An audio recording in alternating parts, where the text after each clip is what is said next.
Kakagising ko nga lang ulit mga friend, tas hanggang ngayon hindi ko pa rin nakikita yung BFF ko. Kaya hahanapin ko na lang siya. Magdamag na ako natulog, wala naman ako gagawin dito sa Manix House pag di ko siya kasama eh. Kaya pupuntahan na lang natin siya sa greenhouse, baka nandun lang siya.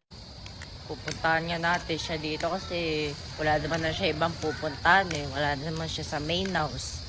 Wala naman siya sa visitors. Kaya pupuntahan natin dito siya sa greenhouse. Nandito lang yun. Sure ako nandito lang yung BFF ko. Dito lang naman natutulog yun eh. Wala naman na ibang pupuntahan yun eh.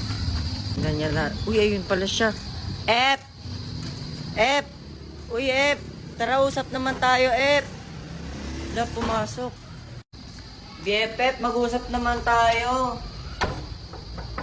BFF. Wala, nilak niya pa talaga. BFF, pag mo muna ilak, magsaman... mag-uusap lang naman tayo. Magpapaliwanag lang ako sa kanya, kakakita ko lang. Lo, galit na galit naman to.